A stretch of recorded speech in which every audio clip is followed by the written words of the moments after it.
আসসালামু আলাইকুম ফ্রেন্ডস, কী অবস্থা সবার? আশা করছি সকলে ভালো আছেন সবাই। আজকের ভিডিওতে আমরা কথা বলতে চলেছি সংযুক্ত আরব আমিরাতের বর্তমান এখন ট্রান্সগার্ড ভিসা নিয়ে। বেশ কিছু ভাই আমাদের কাছে কমেন্ট করেছিলেন যে ট্রান্সগার্ড ভিসা সম্পর্কে বর্তমানে যদি কোনো আপডেট দিতেন। এখন এই ট্রান্সগার্ড ভিসার কী অবস্থা, বাংলাদেশ থেকে ট্রান্সগার্ড ভিসাতে ঢোকার কোনো ওয়ে আছে কি না, 2026 সালে এখন এই যুদ্ধের সময়ে ট্রান্সগার্ডের ভিসাটা এখন পর্যন্ত চলমান নাকি বন্ধ হয়ে গেছে। আজকের ভিডিওতে আমরা বিস্তারিত কথা বলার চেষ্টা করব।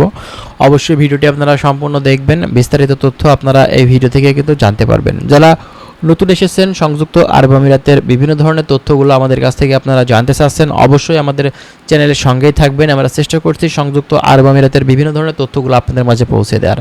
চলুন তাহলে কথা না বাড়িয়ে আমাদের মূল ভিডিওটি আমরা শুরু করি। প্রথমত আপনাদেরকে বলি যে দেখেন, সংযুক্ত আরব আমিরাত বা এই দুবাই, এই দেশটাতে কিন্তু আমাদের হাজার হাজার বাংলাদেশি সেখানে কাজ করছে। ঠিক আছে, হাজার হাজার বললে ভুল হবে, প্রায় লক্ষ লক্ষ বাংলাদেশি সেখানে গিয়ে কিন্তু কর্মরত আছে বিভিন্ন সেক্টরে। তো এই বাংলাদেশিদের সাধারণ লেবার ক্যাটাগরি ভিসাতে তো আমরা দীর্ঘদিন ধরে ঢুকতে পারছি না, বিধায় আমরা ট্রান্সগার্ড, ফ্রি জোন, এছাড়াও আপনার হচ্ছে হাই প্রফেশন, এছাড়াও বিভিন্ন কোম্পানিতে আমরা দেখা যাচ্ছে যে বাইক রাইডার হিসেবে সেখানে কিন্তু যাচ্ছি। তো এই সময়টাতে এখন আপনারা যারা বলছেন যে ভাই ট্রান্সগার্ড ভিসার কী অবস্থা, ট্রান্সগার্ডের ভিসা এখন কি দিচ্ছে, দেখেন ট্রান্সগার্ড কোম্পানি এটা কিন্তু আপনার হচ্ছে দুবাই গভর্নমেন্ট দ্বারা পারমিশন নেওয়া একটা বড়সড় কোম্পানি। যে কোম্পানিটা আপনার হচ্ছে বাংলাদেশ থেকে যে কোনো সময় তারা কিন্তু কর্মী নিয়ে থাকে বা নিতে পারে, সেই ধরনের পারমিশন কিন্তু সরকার থেকে স্পেশালি তাদের নেওয়া আছে।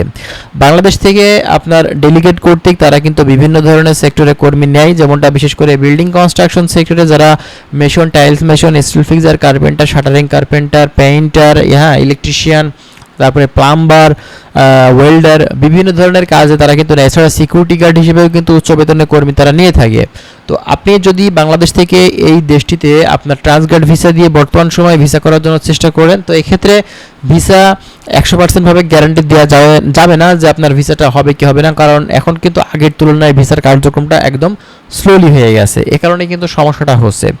এবং আপনি সেখানে গিয়ে কিন্তু এই ট্রান্সগার্ড ভিসা দিয়ে আপনি ট্রান্সফার নিতে পারবেন না। অনেকে হয়তো মনে করছেন যে এখন ভিসা খুলছে না, আমরা ট্রান্সগার্ডে গিয়ে সেখানে গিয়ে পরবর্তীতে ট্রান্সফার নিয়ে নেব। তো এটা কিন্তু এতটা সহজে আপনারা করতে পারবেন না। বেশ কিছু নির্দিষ্ট সময় আছে, সেই নির্দিষ্ট সময় পর্যন্ত আপনাকে কিন্তু অতিবাহিত করতে হবে সময়টা, তারপরেই কিন্তু আপনি সেখান থেকে মুভ করতে পারবেন। তো বর্তমানে এখন যদি আপনি ট্রান্সগার্ড ভিসার সর্বশেষ আপডেটের কথা বলে থাকেন, তো এক্ষেত্রে বলতেই হবে যে ট্রান্সগার্ড ভিসাটা এখন পর্যন্ত আমাদের বাংলাদেশিদের জন্য ওপেন আছে, কিন্তু এটা আগের মতন কিন্তু অ্যাভেলেবল যে ভিসাগুলো হয়ে থাকে সেটা কিন্তু আর হচ্ছে না। কমপক্ষে 2 থেকে 3 মাস প্লাস আপনাদের ভিসা হতে কিন্তু সময় লাগবে।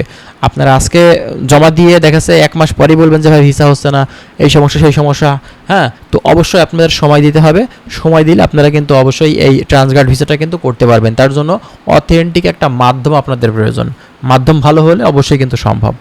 যাই বন্ধুরা, আশা করছি বিষয়গুলো বুঝতে পারছেন। যদি আরও বিস্তারিত তথ্য আপনারা জানতে চান, অবশ্যই আমাদের চ্যানেলের সঙ্গেই থাকবেন। আমরা চেষ্টা করবো আরও অনেক ধরনের তথ্যগুলো আপনাদের সামনে নিয়ে আসার। ভালো থাকবেন, আল্লাহ হাফেজ।